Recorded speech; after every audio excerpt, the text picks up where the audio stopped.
எங்க அம்மா எனக்கு ஒரு பழமொழி சொல்லியிருக்காங்க.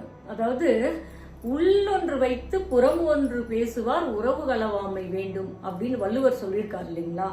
அந்த மாதிரி தான் எங்க அம்மா சொல்லுவாங்க. ஒருத்தவன் உங்ககிட்ட சிரிச்சு சிரிச்சு பேசுவாங்க. அப்படி சிரிச்சு சிரிச்சு பேசுறதுல உண்மை இருக்குன்னு நினைக்காத. அது உன்னை கவிழ்க்கிறதுக்கான ஒரு தாரக மந்திரம் மாதிரி. அதனால அவன் உள்ளத்துல உன்னை பார்த்து பொறாமப்படுவாங்க. உன்னை எப்படியாவது வாழ விடாம பண்ணணும். அதனால அவங்க சிரிச்சு சிரிச்சுதான் உங்ககிட்ட பேசுறாங்களே தவிர உண்மையான ஃப்ரெண்ட்ஷிப்பா கிடையாது அப்படின்னு சொல்லுவாங்க. நான் எப்பவுமே அவங்க சொல்றதை கேட்பேங்க. எல்லாம் கரெக்டா இருக்கும். ஏன்னா அவங்க வாழ்ந்தவங்க சொல்றதை கேட்கணும். அவங்களுக்கு என்ன நிறைய அனுபவங்கள் இருக்கும். அதனாலதான் சொல்லுவாங்க. யாராவது படிக்கிறப்போ சொல்லுவாங்க, காலேஜுக்கோ ஸ்கூலுக்கோ அனுப்புறப்ப, ஸ்கூல் 11th 12th ஹாஸ்டல்ல படிக்கிற பசங்க அந்த அளவுக்கு இருக்க மாட்டாங்க. ஏன்னா அவங்க மனநிலை அவ்வளவு இருக்காது. ஏன்னா அவங்க பிலோ 18 தான். அபோ 18 இருக்கிற அந்த காலேஜ் ஸ்டூடெண்ட்லாம் எப்படி இருப்பானா, ஒரு பொண்ணை லவ் பண்ணா அவனுக்கு பொறாம வரும். அப்ப எப்படியாவது அந்த பொண்ணையும் அந்த பையனையும் பிரிக்கணும்னு நினைச்சிட்டு இல்லாதெல்லாம் அள்ளி போடுவேன். அவன் கெட்டவன்டா, அவன் அந்த பொண்ணுகிட்ட பேசினா இந்த பொண்ணுகிட்ட பேசினாண்டா அப்படின்னு சொல்லி இல்லாத அள்ளி போடுவான். அப்புறம் அதே மாதிரி சொல்லுவான், அவன்கிட்ட என்னடா இருக்கு, பைக் இருக்கா, கார் இருக்கா, அது இருக்கான்னு சொல்லுவான். இப்படிலாம் நிறைய அவனோட அந்த லவ் பிரிக்கணும் அப்படின்னு சொல்லிட்டு இல்லாதெல்லாம் செய்வான். அதே மாதிரி படிக்கிற பையனா இருந்தா ஃபர்ஸ்ட் மார்க் எடுக்கிறான் பாத்தீங்களா, அவனை கூட என்ன சொல்லுவான், புறம் பேசுவான். ஏன்னா இவன் நல்லா படிச்சு மார்க் எடுக்கிறானே, நம்மளால முடியல, ஒன்னால ஆகல, உனக்கு கையால் ஆகாதானோ, நீ படிக்க மாட்டேன். அதுக்காக அவன் படிக்கிறவனை பார்த்து என்ன சொல்லுவான், அவன் படிக்கிறான்னா பெரிய நம்ம கிளாஸ் ஃபர்ஸ்ட் எடுக்கிறேன்னு சொல்லிட்டு அழட்டிக்கிறான்டா, அவனால என்ன பண்ணணும்னு தெரியாது அப்படின்னு அவனை பேசுவான். அப்ப ஆனா அவங்ககிட்ட முன்னாடி போயிட்டு மட்டும், டேய் நீ நல்லா படிக்கிறடா, சூப்பர்டா, குட்டுடா அப்படின்னு சொல்லி அவனை பார்த்து பாராட்டுவான். அதுதாங்க நம்பிக்கை துரோகம். அதாவது அந்த மனசுக்குள்ள வச்சிருக்க விஷயத்த அவன் என்ன பண்ணுவான், அடுத்தவங்க கிட்ட போயிட்டு இவனை பத்தின இல்லாத போலாதி சொல்லி ஒரு இது பேசுவான், அந்த புரளி கிளப்பி விடுவான். ஆனா இவனை பார்த்துட்டா அப்படியே காலில் தலைவா அப்படின்னு சொல்லி வணங்கி கும்பிடுற மாதிரி கிட்ட நீ நல்லா படிக்கிறடா அப்படின்வான். அந்த மாதிரி தாங்க எல்லா துறைகள்லயும் இந்த மாதிரியான நம்பிக்கை துரோகங்கள் நடந்துகிட்டு தான் இருக்கும். அதை நம்மளால கண்ட்ரோல் பண்ண முடியாது. ஏன்னா பாவ புண்ணிய கணக்குன்னு ஒண்ணு சொல்லுவான். அது ஆன்மீக முறைப்படி சொன்னா அந்த கர்மா எதனால வருதுன்னா விதிங்கிறது எங்க தொடங்குது, தாய் தகப்பனின் கருவறையிலே தொடங்கக்கூடிய விஷயம். அப்படி தொடங்குறதுல இருந்து அவனுடைய வாழ்க்கை முடிவு வரைக்குமே எல்லா விஷயங்களும் நடந்துகிட்டு தான் இருக்கும். அப்ப நம்ம அதை விதின்றதுக்காக அப்படியே விட்டுட முடியுங்களா? சொல்லுவாங்கல்ல, விதியையும் மதி கொண்டு வெல்ல வேண்டும். அதனால உனக்கு மதி இருக்குன்னா அந்த நம்பிக்கை துரோகத்தை கண்டுபிடிச்சிருவ. நீ நம்பிக்கை துரோகத்தை கண்டுபிடிச்சா என்ன பண்ணணும், அவங்கள விட்டு விலகிடுங்க.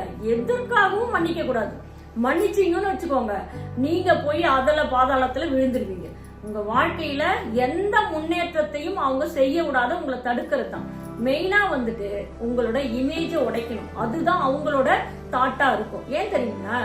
அதை வச்சு காலி பண்ணிடலாம் உங்களை. நீங்க எமோஷனல் பீப்புள்னா என்ன பண்ணுவீங்க, ஐயோ பக்கத்து வீட்டுக்காரன் என்ன சொல்லுவானே, எந்த வீட்டுக்காரன் என்ன சொல்லுவான், அவன் என்ன சொல்லுவான், இவன் என்ன சொல்லுவான்னு சொல்லிட்டு நீங்க உங்களை பத்தி ஒரு அனலைஸ் பண்ணி பண்ணி பண்ணி டவுன் ஆயிடுவீங்க. அந்த டவுன் ஆகுற விஷயம்தான் அவங்களுக்கு பிளஸ்ஸா போயிடும். பிளஸ்னா எப்படி, துரோகம் பண்ணலாம்னு நினைச்சோம், இவனை கவிழ்க்கணும்னு பார்த்துட்டே இருந்தோம், நேரம் பார்த்து கவிழ்த்துட்டோமே அப்படின்னு சொல்லி உங்களை கவிழ்த்துட்டான்னு வச்சுக்கோங்க. நீங்க படிக்கிறவங்களா இருந்தா படிக்க முடியாது, வேலைக்கு போறவங்களா இருந்தா வேலை பார்க்க முடியாது. அந்த மாதிரி நம்ம மனதளவுல உடைச்சிருவோம். அந்த உடைக்கிற விஷயம்தான் அவங்களோட ஒரு ஆயுதமாக கையில எடுத்துப்பாங்க. அதனால சிரிச்சு பேசுறவன நம்பாத. உன்னோட முதல் எதிரியே அவன் தான். உன் முதுகுல குத்தறதுக்கு காத்துக்கிட்டு இருக்கிறதுக்காகவே அவன் சிரிப்பான். அந்த சிரிப்பு தான் அவனோட ஆயுதம். அதனால அந்த பொண்ணுக்கு நான் என்ன சொல்ல வரேன்னா, நீ ஏன் மத்தவங்களாம் நம்மள பார்த்து அன்பு செலுத்தணும், நம்ம கிட்ட சிரிச்சு பேசணும் அப்படின்னு நினைக்கிற? நீ சிரிச்சு பேசு, நீ அன்பை செலுத்து. அதை ஏத்துக்கிறதுக்கு தகுதியானவங்க இந்த பூமியில ஒருத்தராவது உனக்கு கிடைக்காம இருக்க மாட்டாங்க. அப்படி அந்த ஒருத்தர் கிடைச்சிட்டா அவன் வாழ்க்கை ரொம்ப சந்தோஷமா இருக்கும், இனிமையா இருக்கும். நம்ம மனதளவுல உறுதியா இருக்கணுங்க. எப்பவும் சொல்றேன், எங்க போனாலும் சரி, எந்த விஷயமா இருந்தாலும் அதுல அறிவு கொண்டு அறிவுபூர்வமா சிந்திக்கணும். நீ அன்பு செலுத்துவ, அந்த அன்பு திருப்பி உனக்கு கொடுக்கறவங்க நிறைய பேர் உலகத்துல காத்துட்டு இருப்பாங்க. அதை நம்ம செலக்ட் பண்றதுதான் நல்லவங்களா பார்த்து பண்ணணும். அதனால என்ன விஷயமா இருந்தாலும் அந்த அன்பு அதுல கிடைக்கும். அதே மாதிரி அவங்க துரோகத்தை கண்டிப்பா ஒரு நாளும் உனக்கு செய்ய மாட்டாங்க. அப்ப அந்த மாதிரிதான் நம்ம செலக்ட் பண்ணணும். நீ எமோஷனல் ஆகி டவுன் ஆயிட்டீன்னா அவங்களுக்கு அது ப்ளஸ் பாயிண்ட் ஆயிடும். அப்போ இந்த பொண்ணுக்கு வந்து சைக்காட்ரி வர வச்சு அந்த லக்ஷ்மி ராமகிருஷ்ணன் சொல்வதெல்லாம் உண்மை நடத்துறாங்க இல்லைங்களா, அவங்க அந்த டீம் வந்துட்டு கொண்டு வந்து அவங்களுக்கு ட்ரீட்மெண்ட் கொடுப்பாங்க. அந்த ட்ரீட்மெண்ட் கொடுக்கறதுலாம் ஆஃப்டர் தான். அந்த மீடியாவில் வந்த விஷயம் மட்டும்தான் எனக்கு நம்பிக்கை துரோகம். என்னோட ஹஸ்பண்ட் தவிர என்னோட அம்மா கூட எனக்கு நம்பிக்கை துரோகம் பண்றாங்க அப்படின்னு அந்த லேடி சொன்னாங்க. தாய் வந்து எப்படிங்க நம்பிக்கை துரோகம் பண்ணுவாங்க? தாய் தானே இந்த உலகத்துக்கே நம்மளை கொண்டு வராங்க. அவங்கள கூட நீ சந்தேகப்படுறன்னா கண்டிப்பா உன்னோட மனநிலை சரியில்லைன்னு தான் நான் சொல்லணும்.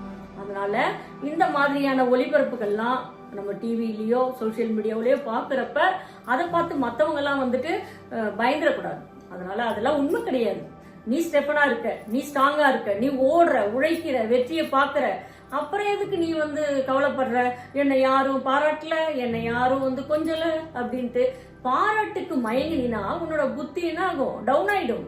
உன்னோட அறிவு, புத்தி மீன்ஸ் அறிவு, நாணம், தெளிவு எல்லாமே வந்து டவுன் ஆயிடும். அப்படி டவுன் ஆயிட்டீங்கன்னா என்ன பண்ணுவ? எப்ப பார்த்தாலும் நம்மள பாராட்டணும் அப்படின்னு. இது பாஸ்ட் வேல்டுங்க. அவங்கவுங்களுக்கு ஓடிட்டு இருக்கிறதுக்கு அவங்களுக்கே டைம் பத்தல. உன்னை வந்து பாராட்டணும், என்ன பாராட்டணும் அப்படின்னா யார் பாராட்டுவா? இந்த பாராட்டுகளை தூக்கி சுமந்துகிட்டது தெரியாதுங்க. அது நமக்கு பின்னாடி சுமையா தான் இருக்குமே தவிர அதனால நம்ம எதுவுமே கத்துக்க போறது இல்லை. சுமைனா எப்படி தெரியுங்களா? ஒரு கர்வம் ஏறிக்கும் தலைக்குள்ள, மண்டக்குள்ள ஓடும் அப்படியே. நான் இருக்கேன்டா, நான் இதை செஞ்சேன்டா, அதை செஞ்சேன்டா, இவ்வளவு சம்பாதிக்கிறேன்டா, நான் இப்படி இருக்கேன்டா, நான் அழகா இருக்கேன்டா, நான் நினைச்சேன்னா வந்து வானத்தையே வந்து உடைச்சு வில்லா மாத்துவேன்டா, அப்படிலாம் நம்ம வந்து ஒரு கர்வம் தலைக்கு கொண்டு போயிடுவோம்.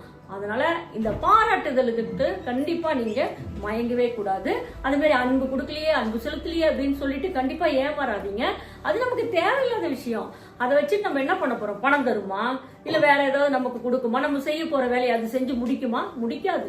அதனால நீங்க ஏமாறுவீங்களே தவிர எந்த ஒரு செயலும் நல்லதாவே நடக்காது அப்படிங்கிறது தான். அதனால நான்லாம் வந்து யாரும் பாராட்டலன்னு சொல்ல மாட்டேன், யாரும் என்கிட்ட பேசலன்னு வருத்தப்பட மாட்டேன், யாரும் அன்பு செலுத்தலேன்னு நினைக்க மாட்டேன். என்னால முடிஞ்சா பெரியவங்களோ குழந்தைங்களோ அன்பு செலுத்துவேன். என்ன கிட்ட இருக்கிறது, என்கிட்ட ஒரு 10 ரூபாய் இருக்குன்னா அதுல 5 ரூபாய் நான் செலவு பண்ணி 5 ரூபாய் கூட கொடுப்பேன்.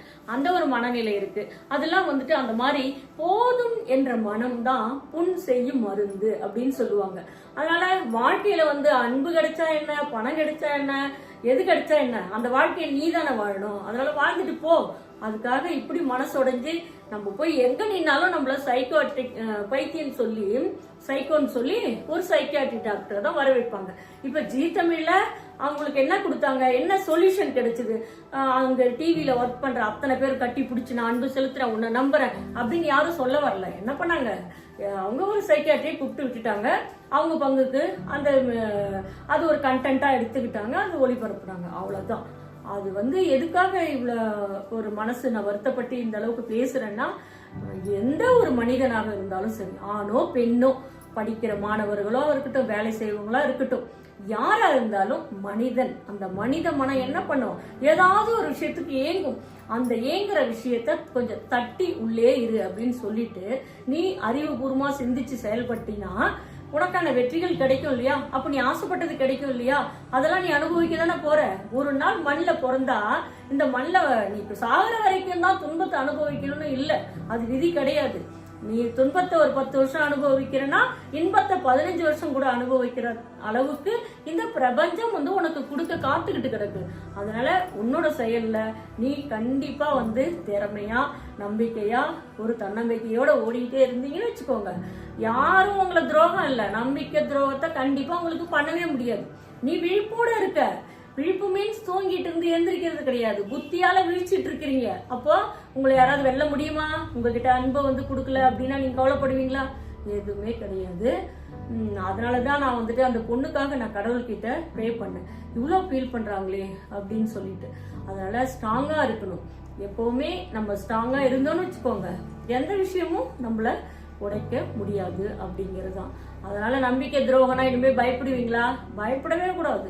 நம்பிக்கை துரோகம் நம்மளும் நினைச்சா செய்யலாம் அவங்களுக்கு, நாம ஆனா அப்படி இருக்க வேண்டாம். ஏன்னு கேளுங்களேன், நம்ம அந்த மாதிரி ஒரு செயல்களை செஞ்சோம்னா நல்ல மனிதனா இருக்கிறவனுக்கு குற்ற உணர்ச்சி வந்துடும். குற்ற உணர்ச்சியில உன் வாழ்க்கையை தொலைச்சிருவ, நீ வாழவே முடியாது. அப்போ உங்ககிட்ட இருக்கிற நல்லதெல்லாம் போயிடும். அதனால நம்பிக்கை துரோகத்தை தட்டி விட்டுட்டு போயிட்டே இருங்க. உங்களுக்கு வாழ்க்கை வந்துட்டு சொர்க்கமா இருக்கும். எந்த விஷயத்துக்காகவும் நீங்க ஃபீல் பண்ண மாட்டீங்க. அதனால இனிமே ஒவ்வொருத்தரும் என்கிட்ட இது மாதிரி என்னை வந்துட்டு எல்லாரும் செஞ்சுட்டாங்க, என்னை வந்துட்டு என் ஃப்ரெண்டு போய் இப்படி பண்ணிட்டான், துரோகம் பண்ணிட்டான், என்னோட காதலி என்னை விட்டுட்டு ஓடிட்டான், அப்புறம் என் பணத்தை வாங்கிக்கிட்டாங்க, பணத்தை கொடுத்து ஏமாந்துட்டேன், என் உழைப்பை வாங்கிக்கிட்டாங்க அப்படின்லாம் சொல்லி அழுது புலம்பாதீங்க. நம்பிக்கையோட இருங்க. வாழ்க்கை நிச்சயமா நமக்கு வசந்த காலத்தை கொண்டு வரும்.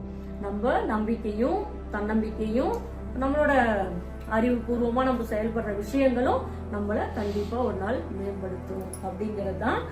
ஓகே, இந்த வீடியோ எப்படி இருக்குன்னு கண்டிப்பா கமெண்ட்ல சொல்லுங்க.